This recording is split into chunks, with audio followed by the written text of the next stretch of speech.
E hoje vai ser apertado de novo.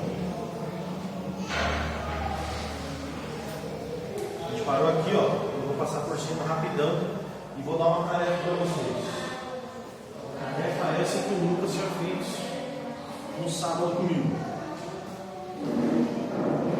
Voltando aqui rapidão, vamos passar isso. Basicamente o conceito. Domingo, na verdade. Domingo, na verdade. Domingo. Tá gravando já. Vou passar uma tarefinha de boa para vocês que o Lucas já fez domingo. Mas basicamente, onde eu parei? A base dos dois pensamentos é a base lógica. O homem completamente morto ou o homem meio morto. Onde o homem ainda tem capacidade de escolher sem influência. E um detalhe que eu esqueci de comentar, né? Até falando que eu falei para vocês de tomar banho, por que você toma banho, por que o Gustavo estava de cueca aqui. E a resposta pode ser porque sim.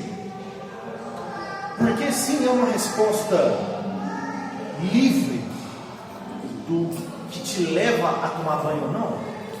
Geralmente não. Mesmo que você por que eu tomei banho? Porque sim. A ideia, para você entender qual é a liberdade que Deus tem nesse sentido, é quando você pergunta para Deus, Deus, por que você decidiu salvar o João? Ele vai falar, não tem motivo. Não é nem que sim, nem não. Nada me influenciou. Segundo o que eu quero, segundo a minha própria vontade, ou seja, Deus também tem as vontades dele, só que a vontade de Deus não é moldada segundo o que acontece no mundo. Por exemplo, por que Deus dá dinheiro para uns que são ímpios e outros que são santos, Deus não dá dinheiro? Por acaso aqueles que são santos e não têm dinheiro não merecem? Ou, enfim, qualquer outro motivo, independente do motivo? E a resposta de Deus vai ser, eu decido. Não depende se ele é santo ou não, não depende se ele é ímpio ou não, não depende se ele é negro ou se ele é branco. Nada que ele faça influencia o que eu faço. Ah, mas eu chorei. Tá, isso não entristece o coração de Deus. O que acontece no mundo não muda nada a vontade de Deus. Diferente de nós. Tá? Então, quando uma criança faz birra com o pai querendo o celular, a birra da criança incentiva o pai a dar o celular. Se a gente faz birra para Deus, ele não dá o celular para a gente porque a gente incentivou ele através da birra. Ele dá ou ele não dá, independente da birra. Ou seja, nada influencia Deus. E essa é a diferença entre Deus e o homem. Vou passar rapidão aqui. Uma coisa importante que a gente tem que entender quando o assunto é livre-arbítrio, por exemplo. O livre-arbítrio é um conceito filosófico emprestado para a teologia. Só que o que eu quero dizer, o que não quer dizer livre-arbítrio? O que o conceito não quer dizer? Ele não está falando de escolher São Paulo ou Flamengo, não está falando de escolher biruta de frango ou biruta de carne, ou cheeseburger ou x-frango. Embora se encaixe nisso. O livre-arbítrio ele vai se encaixar mais, ele tem a ideia mais a fundo nas questões espirituais. Então é escolher entre Deus e o pecado. Mas ele também pode. Eu gosto mais de gravata vermelha do que preta. Por quê? Vamos lá. No final das contas, o livre-arbítrio ele vai colocar o homem como um agente ativo, como alguém que colabora com a sua salvação. E ele precisa fazer alguma coisa para ser salvo. Do outro lado, o homem não faz nada, absolutamente nada. Vamos indo na frente? Para vocês terem uma ideia aqui, ó, a ideia de Agostinho é o seguinte: existem 4 quadros do homem. Ele, antes da queda, ele é capaz de pecar e também é capaz de não pecar. Depois da queda, ele é capaz de pecar e ele é incapaz de não pecar. Quando ele é convertido ou renascido pelo Espírito Santo, ele ainda continua sendo capaz de pecar e capaz de não pecar. É exatamente o mesmo de Adão e Eva. Porém, a diferença é que o convertido hoje, ele tem muito mais dificuldade de ser santo do que o Adão e Eva, por exemplo. E no céu não há capacidade de pecar. E não há capacidade de pecar, nós somos incapazes. Considerações finais sobre isso. Uma coisa importante, quando o assunto é isso daqui: pesquisem, perguntem, corram atrás, busquem mais informação e não fiquem só nas minhas palavras. Essa é a minha opinião, uma opinião que eu acho que é muito sensata e bíblica, por sinal, mas tem muita gente melhor do que eu, mais inteligente do que eu, às vezes até mais santo e mais capacitado do que eu, que pensa o contrário. Então é só uma questão, não é só uma questão de opinião, mas é uma coisa que muda completamente os nossos conceitos, principalmente o que eu falei da última vez.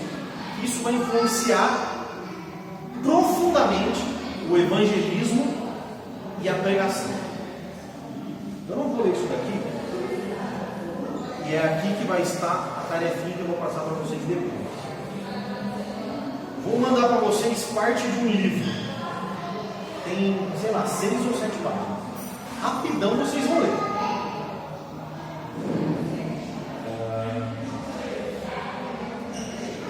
E qual é o meu objetivo e o que eu quero que vocês façam? Que vocês leiam o livro. Eu até troquei nomes, para não ficar um negócio partidário. Eu troquei nomes para não ter Calvino, não ter Armínio, não ter Agostinho, não ter ninguém. Vai estar escrito lá. Leiam, se possível. Se você tiver um pai que já foi de igreja, ou algum familiar, etc., pergunte para ele depois. Você não tem, Júlio, alguém que é velho de igreja? Você pode perguntar. Não tem problema. Você pode perguntar. Leia e depois você vai fazer o seguinte: pai, mãe, papagaio, amigo, o que você acha disso daqui? Você acha que isso acontece hoje?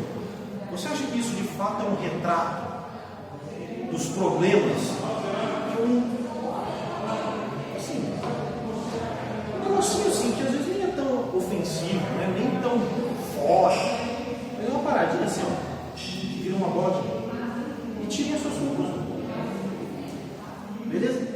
Depois eu vou mandar, vai ser basicamente o que eu falo sobre evangelismo e pregação. Mas o que eu quero ressaltar para vocês é que isso impacta diretamente, profundamente, o nosso evangelismo e a nossa pregação. E essa era a imagem que eu mandei. O que é isso? O Carol falou que realmente parece tipo carne do espírito, né? Do corpo. Parece. Na verdade, é como você deveria imaginar a Bíblia falando do homem, falando principalmente do corpo do homem como corpo. Isso que a gente chama de teologia do corpo. O que a Bíblia fala sobre o corpo? E aqui eu não estou falando de corpo, estou falando de corpo. Mão, braço, cabeça, corpo. O que a Bíblia fala sobre isso? E a gente vai estudar sobre isso hoje, principalmente depois de um texto muito importante lá de 1 Coríntios.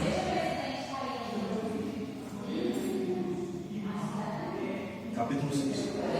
Vou passar rapidão para a gente chegar lá em 1 Coríntios logo. Como era o corpo antes do pecado? A Bíblia relata que ao criar o homem, Deus fez de uma forma individual, particular e especial. O homem, ele é a coroa da criação, é a obra-prima de Deus. Homem e mulher, desde o princípio, foram criados como são hoje. Importante, portanto, não é resultado de uma evolução ou de qualquer outra teoria que contraria a criação divina. O homem e a mulher sempre foram como é. Vocês vão estar lá na escola e vão falar assim para vocês: teve o Homo sapiens, a mulher sapiens, como diz a Dilma, o Churupita sapiens, o Decanta sapiens e não sei o que sabe. O homem sempre foi homem. Assim como nós somos, o homem sempre foi isso aqui: cabeça, tá? Ombro, joelho e pé. Isso, tá? Então, até uma coisa importante que eu acho que vocês deveriam estudar. acham que a Terra tem, que o universo tem? Por exemplo, há quantos anos morreram os dinossauros? É comum você ir para a escola ou na televisão e falar que os dinossauros são de bilhões de anos. Nossa, é uma cota. Nossa. Porém, entretanto, todavia, eu sou da ideia de que a Terra é jovem. Eu não dou mais que 10 mil anos para a Terra. Não dou mais que 10 mil anos. E eu tenho motivos para isso. Por que eu estou falando isso? Para o Churupitas sapiens virar o Homo sapiens, ele precisa de milhões e milhões e milhões e milhões de anos. Como comprovar que milhões e milhões e milhões de anos existiu uma evolução do homem, sendo que a gente não vai estar aqui daqui milhões e milhões de anos para saber se o Homo sapiens vai virar o Homo sapiens 2.0. A ideia é o seguinte: o homem veio do macaco, beleza. Quanto tempo o macaco precisa para virar homem? 700 milhões de anos. Beleza, 700 milhões de anos. Então você está falando para mim que daqui 700 milhões de anos um macaco vai ser um homem? Como que você experimenta isso? Como a gente já viu, o corpo do homem foi formado do pó da terra, criado por Deus para ser perfeito e eterno. O objetivo de Deus na criação é: o homem vai ser perfeito e eterno. Isso quer dizer que o homem não estava sujeito a doença, dor, velhice e coisa do tipo. Só que depois do pecado, o homem recebe um justo castigo, que é a morte, como está escrito em 2,17 de Gênesis. Não coma da árvore do conhecimento do bem e do mal, porque o dia que dela comer, você vai morrer. A morte foi aplicada ao homem em todas as suas partes. Seu corpo foi afetado, o que era para ser eterno agora morre. Seu espírito também foi afetado, sua parte imaterial. O que era para ser eternamente santo, agora é profano. Então a criação de Deus foi perfeita, com o objetivo de permanecer perfeito. Só que o homem pisou na bola. A morte, pessoalmente, leva como algo normal. Eu quero dizer para você que morrer faz parte. Morrer é questão de tempo. Elô, fica tranquilo que um dia você vai morrer. Isso te choca? Mas um dia você vai morrer, Elô. Eu não sei se daqui a pouco, eu não sei se daqui a 80 anos, mas ó, você vai morrer. Pode ter certeza disso. A não ser que Cristo volte antes, né? Aí a gente não passa pela morte. Mas se o natural, pelo menos, pode esperar que daqui a pouco. Então morrer, para mim, é um senso normal. O mosquito vai morrer. A filha do mosquito. E a filha da filha do mosquito vai morrer. Uma criança, ela já nasce morrendo. Ela possui células no corpo dela que já vão se degenerando ainda criança. Ou seja, a morte é algo normal. Pessoas morrem, você vai morrer. Seu pai, sua mãe. Talvez você já tenha até amigos e parentes que morreram. Isso é normal. A morte é normal no seu sentido empírico. O que quer dizer sentido empírico? Que é o conhecimento baseado na experiência e observação. No sentido experiência, observar a terra, o homem é normal, o homem morrer. Normal.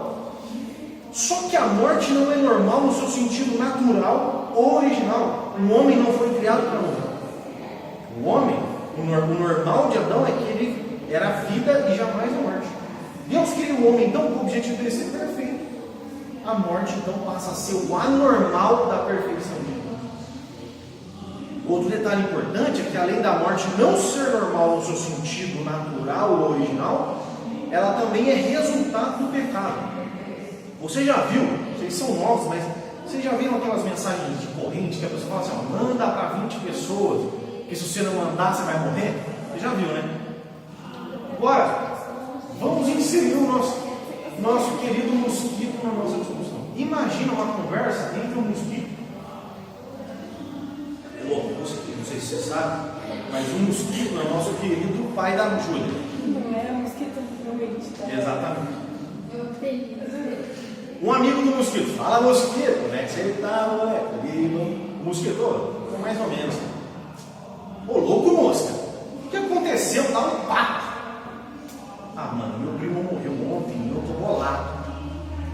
gostava muito de ir nos jogos do Corinthians. Caramba, enche com Chikungunya, que fica. Uma brisa errada. Tem um sentimento, cara. Relaxa, mano, vai passar, mas é complicado. Tô ligado, mas o que aconteceu? Ele morreu de quê, mosquito? Mano, você não sabe, ele passou só para 18 e foi dormir. Quando lembrou que faltava 2, já era tarde ainda. Você já viu isso? Não existe. Você já foi num velório, você chega no velório e fala assim, morreu de Covid. Morreu do quê? Pô, passou só para 15. Faltou 5, não existe. Não existe. Outra coisa, você já viu gente morrer tomando leite com manga? Vocês conhecem essa lenda, né? Que leite com manga faz mal. E o tangue, ele fez um tangue de manga e colocou assim, ó, experimente também com leite. Isso aqui é um veneno. Você imagina você no velório lá do, sei lá, da sua mãe, João. Pô, minha mãe vacilou. Tomou leite com manga, né? Tomou de morango, pegou logo de manga. Isso não existe. Brincadeiras à parte, a morte pode sempre ter um motivo. Independente se o motivo é passou para 18 ou se tomou leite com manga. Mas pode ser por morte matada, por exemplo, morte morrida, morte mortífera, morte mortal, morte normal, fatal, letal, qualquer outro tipo de morte. Morte por doença, atropelamento ou velhice, morte com dor, sem dor, enfim, geralmente as mortes têm motivo. Você tem lá o que nós chamamos de... Como é que é o nome daquele trem lá que é o... que faz um documento que a pessoa morreu? Atestado de óbito. Atestado de óbito. Está escrito lá, o Lucas morreu por causa de Covid, por causa de tomar um tiro na cara, etc. Mas no final das contas, lá na ponta da morte, o motivo primário é o pecado. Sendo assim, todo homem e mulher que morre, só morre por causa do pecado. É correto afirmar num velório, independente se você sabe o motivo, morreu por causa do pecado. Não necessariamente o pecado da pessoa que morreu, ou, ele morreu porque ele pecou. Não necessariamente isso, mas dos pecados de um modo geral, e da justa sentença de Deus que disse, certamente você vai morrer. Nós morremos porque nós pecamos, nós morremos por causa do poder do pecado. Vamos ler aí, Romanos 8:12. Esse texto é muito importante. Esse texto é o que dá base para a gente entender o poder da morte e a potência que ela tem por causa do pecado. Romanos. Eu tenho que me acostumar a pegar a Bíblia de papel de novo, porque no celular não vai fazer. Romanos 8:12. Aqui, ó. De maneira que, irmãos. Romanos 8:12.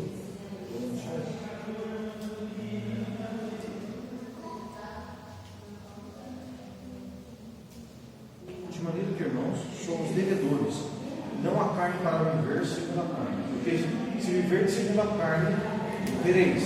Mas se pelo Espírito mortificarem a carne, o corpo vivereis. Peraí.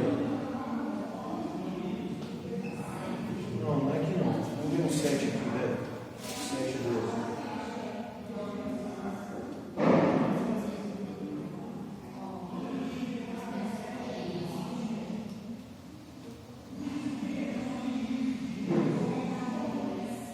Acho que é o 12 do 7.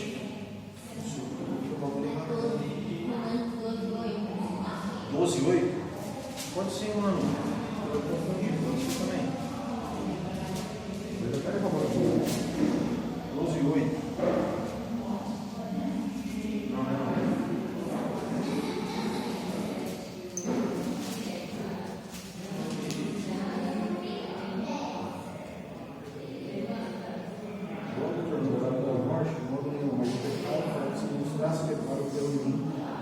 12:8.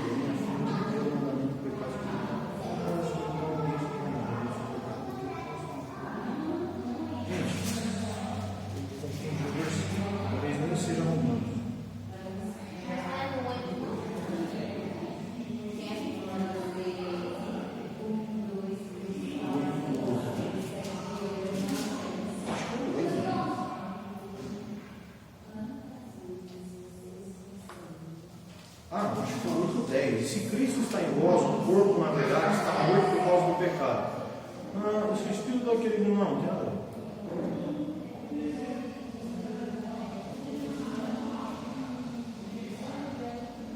Mas é mais, enfim, depois eu mando o texto lá, mas basicamente o texto fala que a morte vem pelo pecado. A morte é consequência do pecado. Mas é comum, eu só não esqueci o nome, talvez eu tenha referência aqui errado, tá? Beleza, vamos pra frente.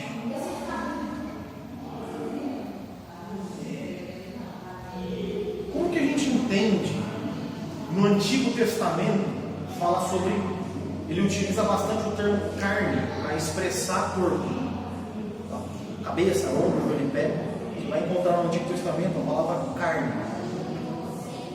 E os hebreus utilizavam isso porque era o mais visível, era o mais evidente. Se você perguntar para um hebreu, como é que você resume o corpo? Ele vai falar carne, ou carne e osso.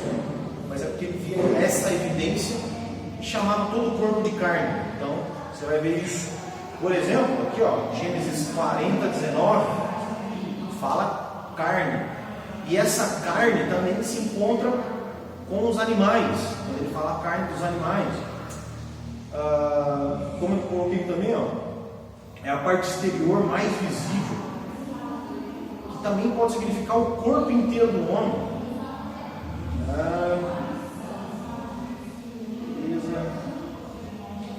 Nós temos leis em Levíticos do 11 ao 16, você vai ver que basicamente são leis que tratam a respeito do cuidado com o corpo, da carne. Todos esses textos que estão aí no meio da tela, eu coloquei ó, Gênesis, Levíticos, etc. Todos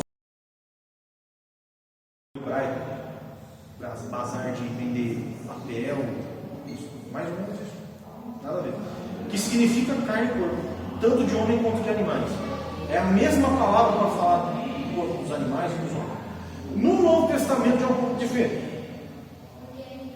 No Novo Testamento, ele também vai falar sobre as duas coisas que falam no Antigo Testamento, mas tem um bagulho mais profundo. Quando a gente vai lá em Romanos 6, do 12 ao 19, a gente vê Paulo usando a palavra soma. Vocês já ouviram falar de doença psicossomática? São doenças psicológicas que afetam o corpo. Por exemplo, grávida. Como é que é o nome disso? Gravidez psicológica? Gravidez psicológica. O que é? É uma parada mental que afeta o corpo. A pessoa imagina tanto, é tão forte aquilo na cabeça dela, que o corpo dela começa a reagir. Isso é uma doença psicossomática. Uma doença psíquica que afeta o corpo. Então a palavra soma, ou melhor, a palavra psicossomática, vem da palavra grega soma, que significa corpo.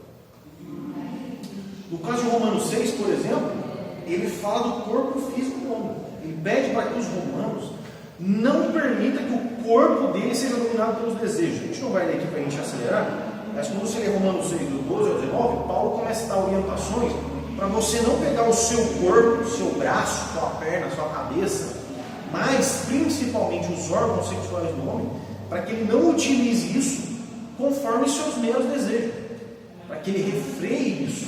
Tá? Então ele está falando exatamente sobre o corpo físico, para a gente não entregar o nosso corpo físico aos nossos desejos. Só que também existe a mesma palavra corpo ou carne, falando sobre um sentido moral. Entendeu? Como uma luta entre a carne e o espírito. O que isso quer dizer? Quando você lê lá Gálatas 17, ele fala da luta da carne contra o espírito, do corpo contra o espírito. Ele não está falando que o corpo vira o popó e uma treta com o Espírito Santo. Ele está falando que o corpo, aqui nesse sentido, é a questão moral do homem. É a mesma palavra, só que falando da parte moral, da carne, da natureza. Então ele está falando que a nossa natureza pecaminosa, usando a palavra corpo, mas é isso que ele quer dizer, luta contra o Espírito Santo. O Espírito Santo puxa a gente para um lado e a gente é desgraçado, sem vergonha, pecador e corre para o outro lado. Então existe essa luta entre uma parte e a outra. Mesma palavra. E tem um outro texto de Gálatas 1, 15 e 16, que diz assim, ó: quando porém ao que me separou antes de nascer, me chamou pela graça, aprove revelar seu Filho em mim, para que eu pregasse entre os gentios. Não consultei carne e sangue. Como assim? Você não consultou o corpo? Não consultou a moralidade? O que ele está falando aqui? É que Deus chamou ele para pregar para todo mundo.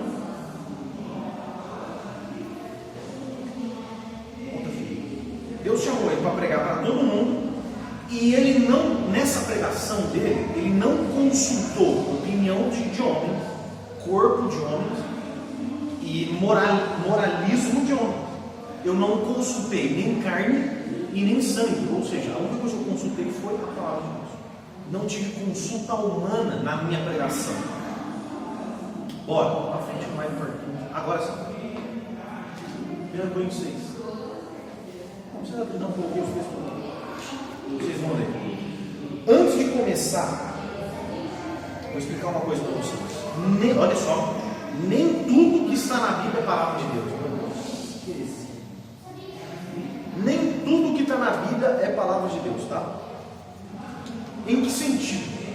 A Bíblia é, claro, a palavra de Deus. Toda a Bíblia é palavra de Deus. Mas nem tudo que está escrito foi Deus que falou. Exemplo: transforma essa pedra em pão. Quem falou isso? O diabo falou isso. Não é a palavra de Deus, mas está relatado na palavra de Deus. Quando vocês ajudarem as hebreias a dar à luz, verifique se é menino. Se for, matem. Se for menina, deixem viver. Quem disse isso? O Faraó, que mandou matar, por exemplo, Moisés escapou da morte. Era para Moisés morrer, porque o Faraó mandou matar os meninos hebreus. Não foi Deus que falou isso. Então, toda a Bíblia é inspirada por Deus, mas não é toda a Bíblia que é a palavra de Deus. A frase é de Satanás e outra de Faraó. Está na Bíblia, mas não é palavra direta de Deus. É um relato histórico que Deus decidiu colocar na Bíblia. Agora que entra a parte legal.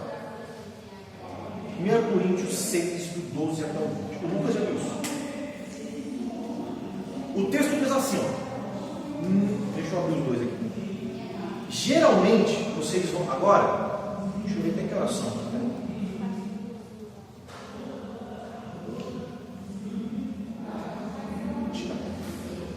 Geralmente as pessoas leem esse texto e leem a minha versão João Ferreira de Almeida, que é a de baixo, está em amarelo.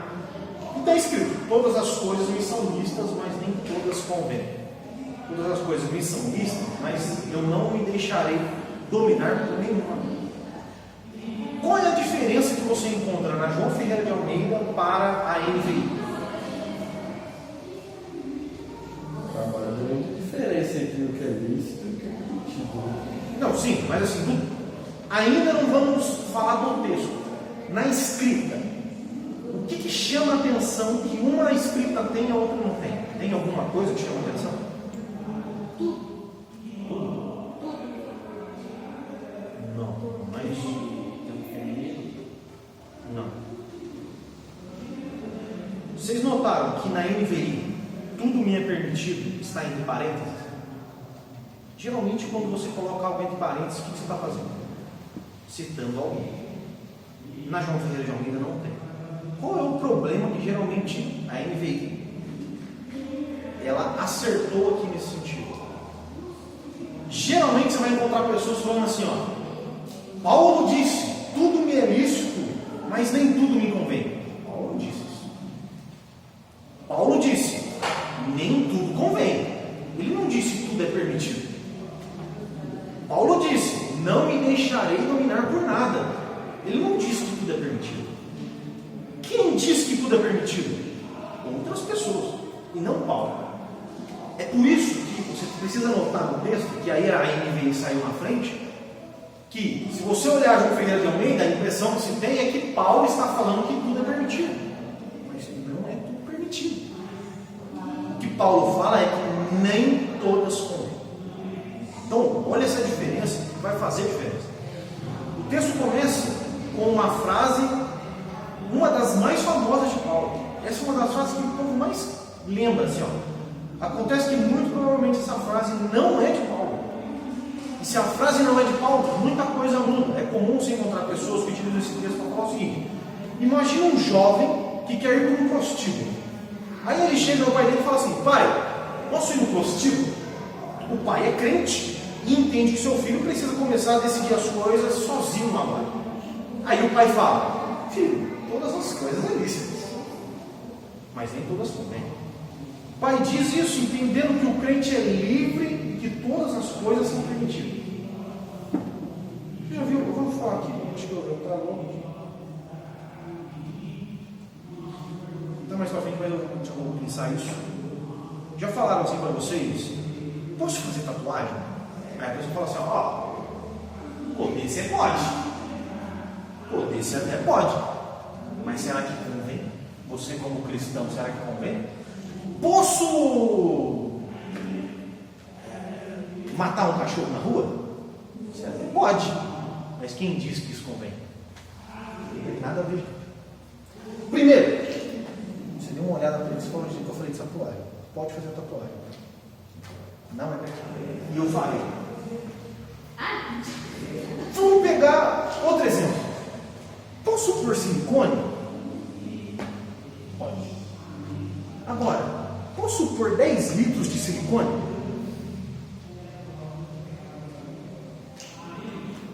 Aí sim, talvez vai entrar no. É permitido botar silicone. Mas 7 litros não convém. Só que não é isso que Paulo está falando. Paulo está falando o seguinte: posso matar? Tudo é. O que é tudo é permitido? Posso matar? Posso roubar? Posso mentir? Não. Claro que não. Nunca pôde. Adão podia? Claro que não. Ele está falando assim: vocês falam que tudo é permitido. Nem tudo é permitido. Vocês falam que tudo é permitido. Nada pode te dominar. Nem todas as coisas podem te dominar. Nem todos os seus desejos podem te dominar. Agora, quando a gente levar isso um pouquinho mais para frente, vocês vão entender aonde que isso aqui vai se encaixar. E hoje, o meu objetivo aqui é, principalmente para vocês que são meninas, mas para os meninos também. São dois hoje. Porque todo mundo diz assim. Meu objetivo hoje é fazer com que vocês mantenham a virgindade de vocês o máximo que for necessário. Por causa desse texto aqui. Eu vou explicar o que é. Bem grande. Tudo é permitido, frase deles, mas nem tudo convém. Na verdade, Paulo está apenas citando o ditado popular que moldava o comportamento de alguns crentes de Corinto. Na verdade, Paulo está falando: não é permitido. Não é permitido no prostíbulo. Não é permitido fumar maconha. Não é permitido sexo antes do casamento. Não é permitido mentir quando convém. Não é permitido. Embora a gente já falou aqui de mentira justa, né? A gente já falou sobre isso. Eles diziam: tudo é permitido, mas para Paulo, somente algumas coisas são permitidas. Eles diziam: tudo é permitido, mas para Paulo, não é tudo que pode nos dominar. Paulo está tratando uma ideia errada e deixando claro que não são todas as coisas permitidas. Posso fazer sexo antes do casamento? Poder ser pode, né? Mas será que convém? Não pode. Não pode. Alguns dizem, eu falei da tatuagem aqui, não tem nada a ver com tatuagem. Porque tatuagem não é pecado. Lógico, você não vai fazer uma cruz de ponta cabeça com um cara dando um tiro na cabeça de Jesus. Você não vai fazer isso. Né? Você não vai desenhar um capeta engolindo a Bíblia. Não vai fazer isso. Né? Eu queria muito, por exemplo, tatuar o Ed do Iron Maiden na caveira do outro. Agora, eu quero desenhar, por exemplo, 5 solos. Aí fica top. Não é sobre isso que ele está falando. Ele não está falando de coisas maleáveis. Ele está falando principalmente, gente, eu vou mostrar para vocês, de sexo. Principalmente disso. E como é que isso vai entrar na teologia do corpo?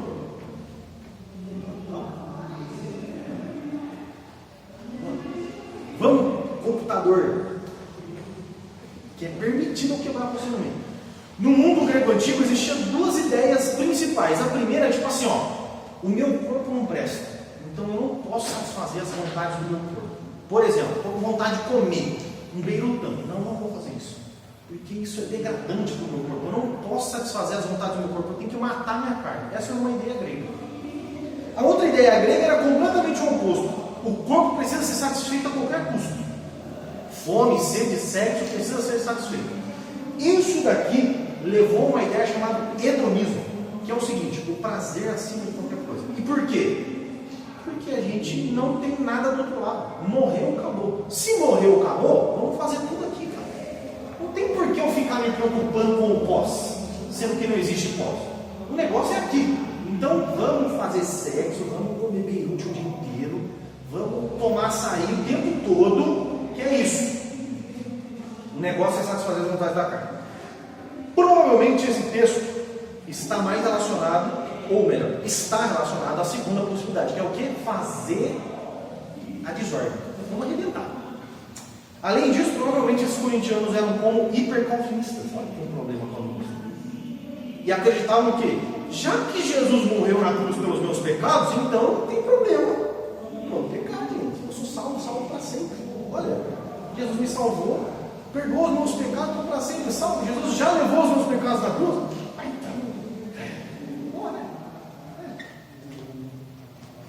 Olha só, vocês conhecem esse meme? Boca foi feita para comer, né? Olha o texto. Esse meme existe faz tempo, gente.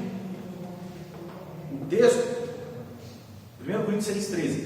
Os alimentos foram feitos para o estômago e o estômago para os alimentos. Ou seja, boca foi feita para comer, comida foi feita para comer. Mas Deus destruirá ambos. O corpo, porém, não é para a imoralidade, mas para o Senhor, e o Senhor para o corpo. Vamos focar no primeiro parte. O alimento foi feito para o estômago, e o estômago para o alimento. A NVI vai ajudar mais uma vez com essas aspas. Provavelmente eu não me lembro agora, mas João Ferreira de Almeida não traz as aspas. O que Paulo está fazendo? Citando a filosofia de vida de alguns irmãos. Ele não está falando que isso aqui é uma verdade absoluta. A afirmação, tudo é permitido, tem um motivo claro agora. Existe por trás do tudo é permitido um conceito de naturalidade. Agora presta atenção. A comida é para o estômago e o estômago para a comida. Pode ser substituído como? A música é para o ouvido e o ouvido para a música. Ou mais apropriado aqui, nesse caso, eu fui feito para o sexo, que de fato Deus te fez para procriar e ter relações sexuais com a sua esposa, João. Então, já que eu fui feito para o sexo, a gente, perceba que existe uma naturalidade de função. A comida serve para quê? Para comer, então vamos comer. E o estômago? Para receber comida, então vamos botar comida no estômago. É natural. Qual era a desculpa do pecado? É natural. Eu estou com vontade de transar. O que eu faço? Vou na zona, contrato uma prostituta. É natural. Se eu estou com vontade, satisfaço a minha vontade. E não foi Deus que colocou essa vontade em mim? Foi. Olha que beleza. Olha que legal. Deus colocou na gente a volição do sexo, a libido. Quer dizer que eu vou transar com qualquer um? Vou adiantar um pouquinho aqui. Comida foi feita quando você está com fome. É natural que você come. Você come lixo? Por que quando você está com vontade de transar, você assiste filme pornográfico? É a mesma coisa. Por que as pessoas, quando têm vontade de transar, contratam uma prostituta? Quer dizer que porque você tem vontade de relações sexuais, você vai fazer qualquer coisa? É natural usar comida para saciar a fome, é natural usar água para matar a sede, da mesma forma, é natural a vontade de fazer sexo. Então eu uso alguma coisa para satisfazer minha vontade, porque é natural. O alimento foi feito para o estômago. O estômago é o alimento. Então perceba que a justificativa para a promiscuidade sexual era a questão natural de desejo do corpo e a satisfação do corpo. Estou com fome, eu como para matar minha fome. Vamos lá, computador, me ajuda. O que significa mas Deus destruirá ambos aqui nessa parte? Mas Deus destruirá ambos. E aqui nós temos um problema. Vou explicar.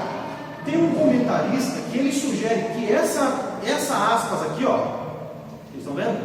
Deveria estar aqui, ó. E por quê? Porque para mim faz sentido. Porque toda essa primeira parte do texto é uma referência à citação deles. O que eles querem dizer com Deus destruirá ambos? Ou seja, é provável que a melhor tradução do texto seria botar essas aspas no final de ambos. Colocando essas palavras na boca dos pensadores gregos, ou seja, Deus vai destruir tudo, e de algumas igrejas, agora. E outra coisa é que ao invés de mas, a gente trocaria o mas por e Deus destruirá. Ou seja, imagina os corintianos, alguns, e os gregos falando assim, ó, os alimentos foram feitos para o estômago, e o estômago para os alimentos. E Deus vai destruir todas as coisas. Se for dessa forma como eu propus, o Deus destruirá ambos significa agora que os corintianos não se importavam com o comportamento moral. Para os corintianos, como Deus vai destruir comida e o corpo, então para Deus isso não é importante. Qual é a ideia?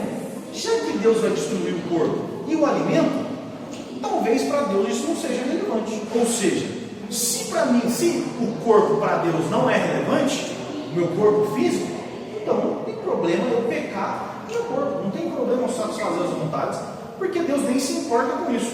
Por isso ele fala que Deus vai distribuir. Sendo assim, vamos fazer sexo adoidado, pois os nossos pecados já foram perdoados, e esse corpo aqui é irrelevante para Deus. Só que agora o pau vai cantar. Versos do 13 ao 14. O corpo, porém, não é para a imoralidade, mas para o Senhor, e o Senhor para o corpo. Por seu poder, Deus ressuscitou o Senhor e também nos ressuscitaram. Isso são palavras de Paulo. Ele discorda completamente e ele fala: o corpo não é para a imoralidade, mas para o Senhor. A intenção dele é trazer uma ideia de pertencimento. O que ele está falando? O corpo não é das vontades carnais. O corpo é de Deus. Ele quer dizer que o corpo não deve pertencer ao desejo da carne. Além disso, perceba que Paulo não insere no texto a palavra comida, mas ele coloca imoralidade ou promiscuidade. Ele não diz o seguinte: o corpo não é para comida, mas diz que não é para imoralidade. Por que provavelmente ele faz isso? Porque existe uma diferença gritante entre a necessidade do corpo da comida e do sexo. Por exemplo, se eu não comer, o que vai acontecer? Eu morro. Se eu não fazer sexo, eu não vou. Nesse sentido, a comida tem uma relevância muito mais importante no corpo do que o sexo, porque a comida me mantém vivo e o sexo não. Por isso que agora ele tira o foco do corpo, comida, e agora ele começa a falar de imoralidade sexual. O corpo não é para a imoralidade. Vamos para frente. Além disso, Paulo pode considerar a imoralidade como comida. Digamos que Paulo entenda que se você tem vontade de fazer sexo, é isso que faça. É verdade. Paulo está falando assim: você casado, você tem vontade de ter relações sexuais? Sua esposa, faça. Então ele diz mais ou menos assim, imagina, sim, comida para ser comida, é verdade, aquilo que eu falei. Só que deixa eu te fazer uma pergunta. Se você sentir fome, vai satisfazer suas vontades comendo carniça? Você vai comer lixo? Não, né? Então por que quanto ao sexo, quando tem vontade, acha que é correto satisfazer essa vontade, se relacionando com o prostituto, que corresponde a um lixo, a uma carniça? Sendo assim, da mesma forma que você não come qualquer coisa, também não faz sexo com qualquer coisa. Frente, a parte mais importante está por vir. Ele diz: por seu poder, Deus ressuscitou o Senhor Jesus, que eu acrescentei, e também nos ressuscitará. Agora o qualquer. Imagina Paulo falando o seguinte: por acaso Deus ressuscitou somente o Espírito de Jesus? Acaso o corpo de Jesus ainda está na tumba? Quer dizer então que Jesus está no céu só em espírito, uma fumacinha, e não está com o seu corpo? O que Paulo está fazendo aqui? Paulo está deixando claro que o corpo é tão importante para Deus, tão importante, que ele vai ressuscitar o corpo também. Na verdade, Deus não salva a alma do homem, a parte material que nós temos. Deus salva o homem por completo. O que isso quer dizer? Que Deus salva e salva o nosso corpo da morte. Se Deus decidiu ressuscitar Jesus íntegro, em corpo, por que Ele não vai ressuscitar a gente? E se Deus ressuscitou Jesus em seu corpo, quer dizer que o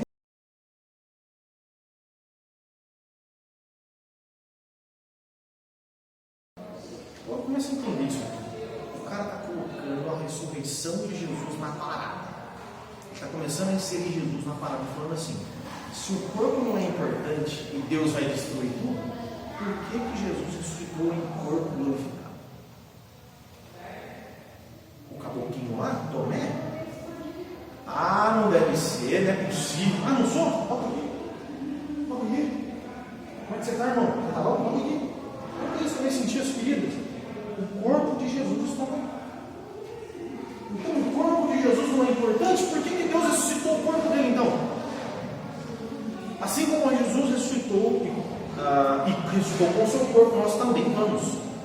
Isso vai demonstrar que Deus se importa com o seu corpo. Não para por aí. Jesus, agora aqui, ó, arrebentar. Jesus, ele nasceu num corpo, viveu, sofreu e morreu em um corpo humano. Jesus no corpo viveu por mim, sofreu por mim, sentiu compaixão por mim. Isso aqui é importante. Você vai ver mendigos na rua, você não vai ter compaixão. Isso é pecado. Só que Jesus no corpo sentiu isso. Por você e por mim. Ele chorou por mim, ele orou por mim, viveu no corpo uma vida santa por mim, e no corpo sofreu, morreu e ressuscitou tudo por mim. No corpo de Jesus está a minha redenção. Jesus foi santo, justo e íntegro no corpo. Jesus, ele foi santo e não pecou no corpo e na mente.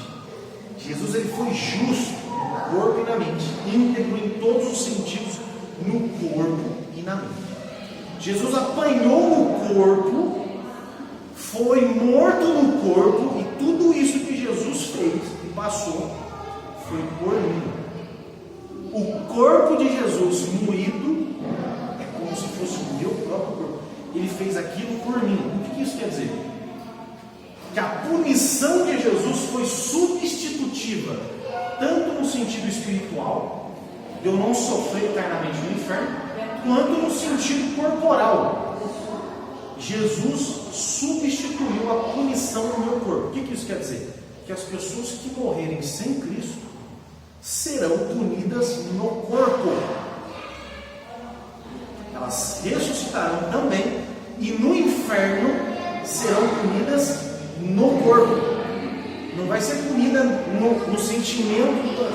Também serão atormentados, mas principalmente, ou melhor, falando aqui, integralmente também no corpo.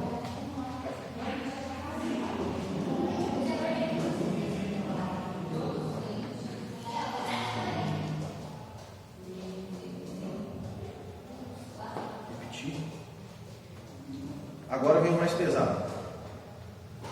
Vocês não sabem que os seus corpos são membros de Cristo? Tomarei eu os membros de Cristo e unirei a uma prostituta? De maneira nenhuma. Vocês não sabem que aquele que se une a uma prostituta é um corpo com ela? Pois, como está escrito, os dois serão uma só carne. Mas aquele que se une ao Senhor é um espírito com ele.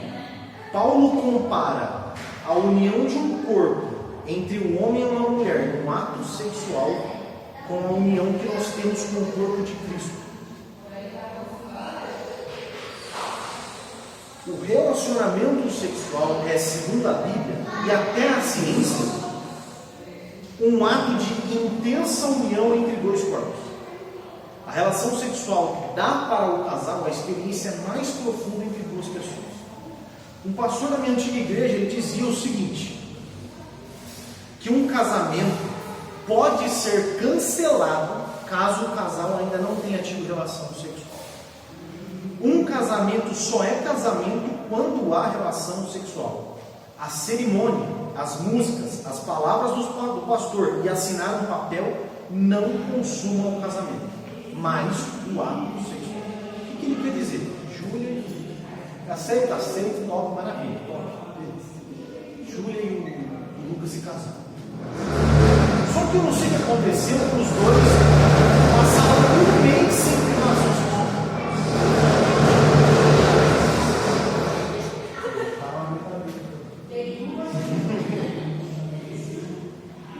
Na cabeça desse meu antigo pastor, e eu concordo com ele, se isso acontecer, e a Júlia ou o Lucas chegar e falar assim, ó, quero pedir divórcio. Ele é gay, com certeza. Mas se isso acontecer, é legítimo o pedido de divórcio e é aceito. Por quê? O que consuma o casamento? O sexo. A união através do sexo, ela é tão intensa que é isso que consuma o casamento. Quando Deus fala assim, ó, o homem vai deixar seu pai e sua mãe, unir a sua mulher e se tornar uma só carne, Deus não falou assim, ó, o homem vai deixar seu pai e sua mãe, vai fazer uma cerimônia, vai comprar uma casa, vai ir na igreja, vai ter um pastor, vai assinar um papel, depois eles vão ter uma relação sexual, aí eles se tornam uma só carne. Ele falou assim, ó, a relação sexual torna uma só carne. Pode fazer o casamento mais lindo do mundo, se não tem sexo, não tem casamento. Esse é o nível da importância do sexo, da união do sexo.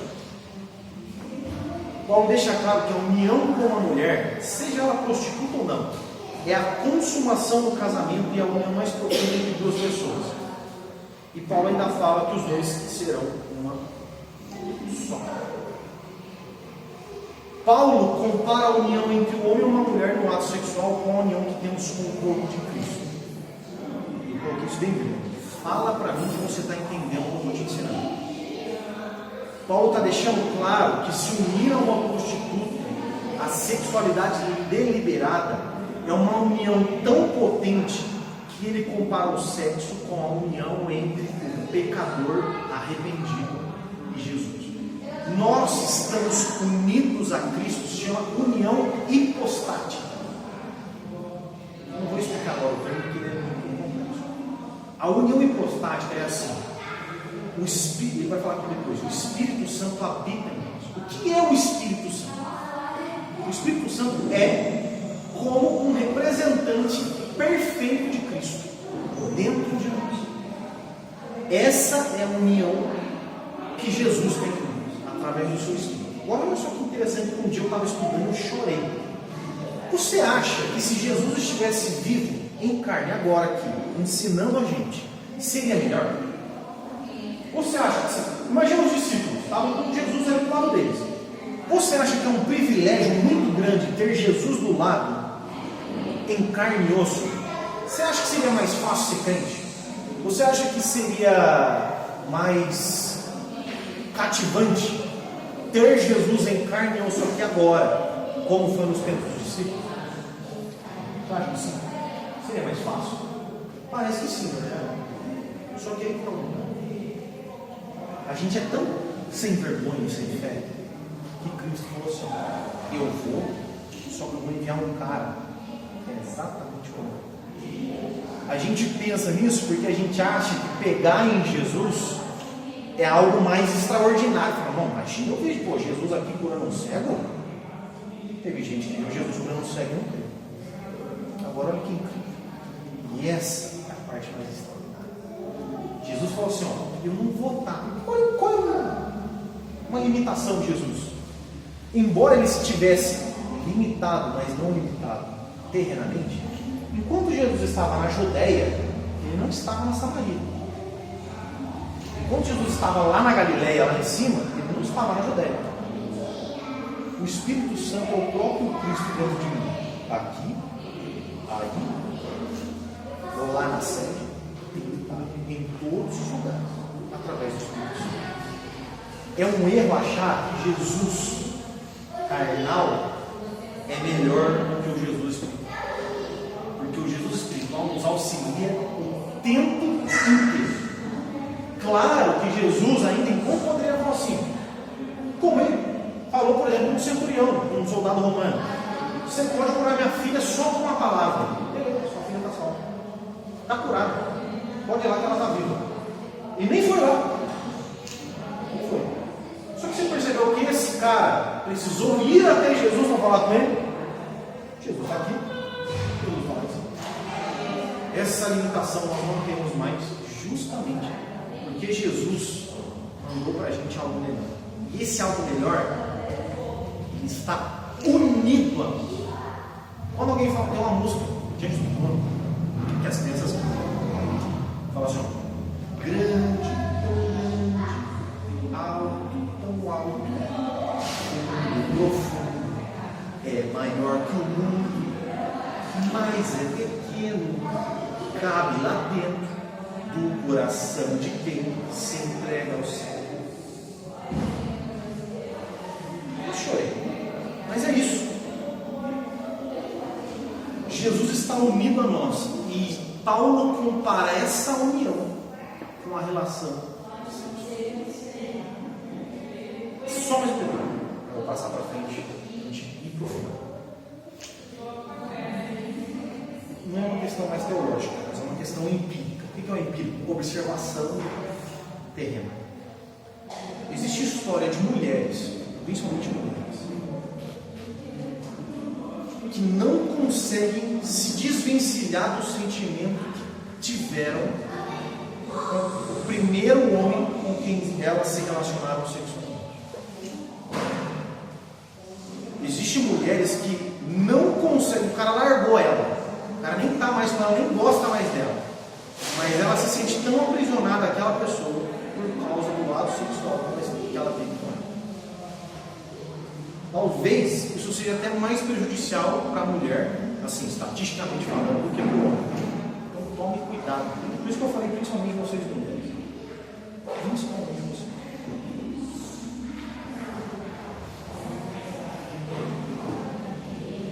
Agora, olha. Fujam da imoralidade sexual. Ele está falando assim, resista. Ele não falou resista. Ele não falou assim, ó, quando a imoralidade sexual vir, você fica aqui, ó, pode vir, eu vou dar na sua cara. Ele não falou isso. José, o que José fez? Falou, Deus, enche a minha canela do Espírito Santo que eu vou sair correndo. O que acontece? Provavelmente José ia pegar a Patifona, a mulher do Potifar. Ele falou, mas se eu não correr, essa mulher vai me durar e eu não vou aguentar. O que ele fez? Fugiu da imoralidade sexual. Fuja, corre. Já assistiu o Rei Leão? Lembra quando o Scar fala para o Simba quando o pai dele morre? Simba, fuja e não volte. O Simba volta depois. É exatamente isso. Elô, fuja, corre longe. E eu estou falando por experiência própria. A Bíblia provavelmente trata o sexo como o pecado mais grave e perturbador do ser humano.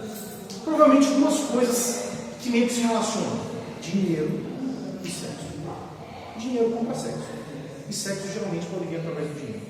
Mas principalmente o sexo. Fuja da imoralidade sexual. Não fuja da sua esposa. Não fuja do seu marido. Mas da imoralidade sexual, fuja. Todos os outros pecados que alguém comete fora do corpo, os comete. O que ele quer dizer com isso? Fora dessa intimidade extraordinária, os comete. Mas quem peca sexualmente, peca contra o próprio corpo. Agora olha só. Acaso não sabem que o corpo de vocês é santuário do Espírito Santo que habita em vocês, que lhes foi dado por Deus e que vocês não são de vocês mesmos? O que é um santuário, João? Por exemplo, eu falo para você, santuário. O que é um santuário? Partir com um ato religioso. Muito boa a sua resposta. É basicamente isso. Mas a ideia de santuário aqui é o seguinte: habitação. O que era o santuário do Antigo Testamento? O Santo do Santo, o tabernáculo. Ele está falando aqui, ó. Vocês são o... Quem se lembra? Lembra que eu preguei sobre isso? A glória de Deus que se manifestava lá.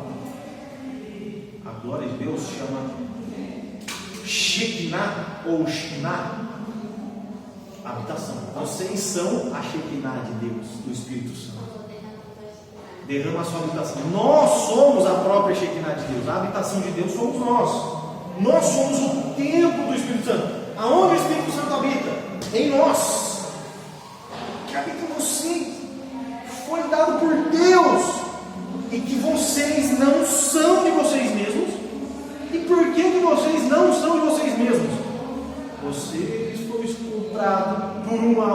preço. Vocês foram comprados por alto preço. Foi comprado o quê? O que Paulo está falando aqui? Está falando que Deus comprou a minha alma ou que Ele comprou o meu corpo? O que Deus comprou na cruz por um alto preço? O meu corpo. Vocês não são de vocês mesmos. Vocês são meus, porque eu comprei vocês, o corpo de vocês. Portanto, glorifiquem a Deus com o seu próprio corpo. Paulo deixa claro que o nosso corpo, mãos, pés, cabeça, braço, ombro, joelho e pé, é morada do Espírito de Deus. Eu vou terminar com é errado você achar que Jesus na cruz morreu pelos seus erros espirituais, por exemplo, pela sua falta de fé, que é uma boa-aventurança espiritual. É um erro achar que Jesus morreu somente pela minha alma, que Jesus morreu somente pelos pecados do meu pensamento, que Jesus na cruz comprou o meu espírito, e quando eu morrer eu vou estar lá no céu como um Gasparzinho, porque espírito não tem corpo, não tem cor, não tem massa. Cristo morreu e pagou o preço para comprar o nosso corpo. Então, João, quando você estiver no céu, essa cara feia sua vai estar lá, desse jeito que você está. Um pouquinho nevou, tá bom? Um cabelinho assim, nevou. Cristo morreu para comprar o nosso corpo integralmente. Lembra que lá na primeira aula a gente falou do que é material e imaterial? Que existe uma parte material e existe uma parte material, que é a carne e o espírito. Cristo morreu para comprar essas duas coisas juntas. Então, na cruz, Cristo levou nossos pecados espirituais e materiais, e também levou os nossos pecados corporais, os nossos erros que cometemos. Nossa, mas eu entrei numa briga, dei um socão no cara e te arranquei 2 dentes dele. Pecado. Cristo morreu para salvar a mão que agrediu aquele cara. Cristo morreu para salvar o corpo que foi utilizado em promiscuidade, para salvar o corpo que foi usado para apertar o gatilho de uma arma e matar alguém. Esse corpo vai estar lá no céu. Então, entendam isso, para a gente encerrar. Passou um pouquinho. Não ache que o corpo de vocês é irrelevante. Claro que vocês não devem achar isso. Também não achem que o corpo de vocês é tão extraordinário e importante para Deus que vocês vão virar crossfiteiro e viver de lifestyle fit. Não é isso também. Detalhe, glutonaria é pecado também. A falta de preocupação com a saúde, por exemplo, é pecado. Nós temos que cuidar do nosso corpo. E nós não falhamos nisso? Falhamos. A falta de exercício físico é pecado, Jonathan. Olha, eu acho que a negligência com a saúde, no modo geral, é pecado. O não cuidado do nosso corpo, no modo geral, se tratando de saúde, é pecado. Da mesma forma, o não cuidado do nosso corpo, de não entregar a ele as paixões da nossa carne, também é pecado.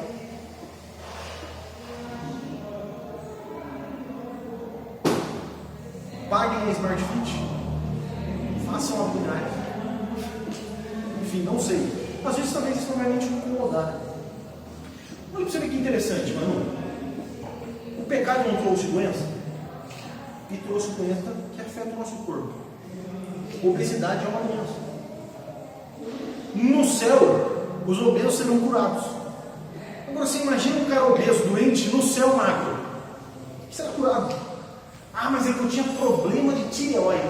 Aqui no céu não entra esse estado de tireoide. Relaxa, que aqui os hormônios funcionam perfeitamente. Sua mãe, por exemplo, não ia precisar fazer uma bariátrica no céu. E tantas outras pessoas que por problemas hormonais, por problemas compulsivos alimentares, que é doença. Lá não tem isso. O corpo lá vai ser perfeito. Não fosse assim.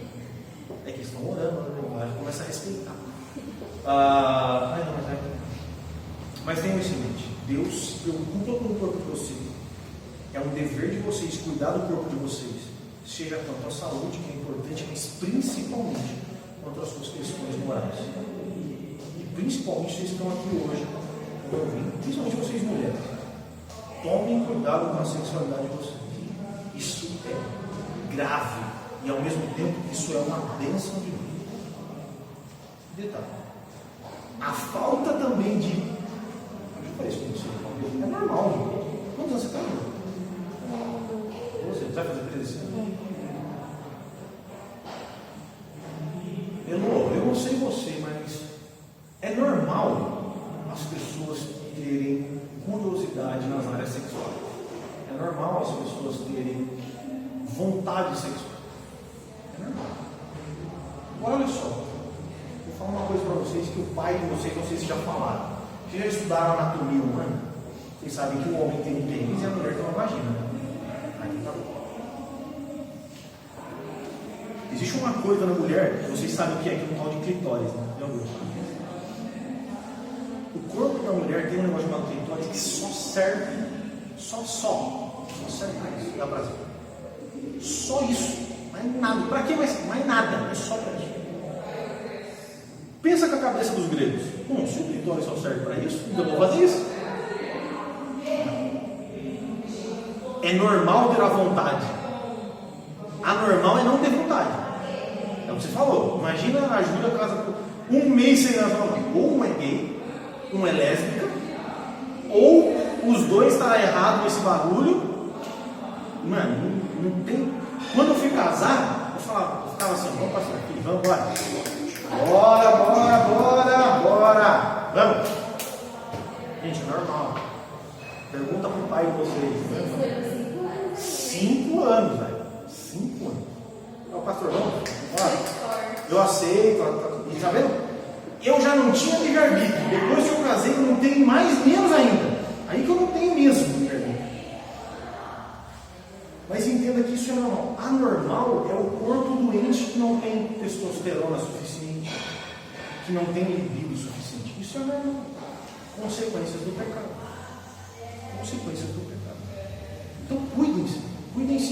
A saúde de vocês, até para isso. Existem casais que terminam relacionamentos por falta de sexo. Às vezes é uma questão hormonal. O cara está com falta de testosterona no sangue. E isso abaixa a libido dele. O cara termina o casamento porque ele não toma um bagulho que ajuda ele por falta de... Gente, isso é bênção de Deus para nós fazer. No tempo certo. Não vai sair comendo lixo por aí. E nem carniça. Deus, em nome de Jesus, obrigado por mais essa noite que nós estamos aqui na igreja, aprendendo mais a tua palavra. Peço que isso que eu ensinei para esse jovem hoje entre na cabeça dele e fique gravado. Eu também peço que, como o seu Espírito Santo habita dentro deles, Pai, e também dentro de mim, que o teu Espírito Santo seja o nosso auxiliador para nos guardar de todo tipo de pecado, de toda promiscuidade, e também, Pai, nos ajude na saúde do nosso corpo, a nos preocupar com a nossa santificação, com a saúde do nosso corpo. Infelizmente, Pai, o pecado corrompe os nossos corações, o nosso corpo material e também o nosso espiritual. Nós pedimos perdão ao Senhor.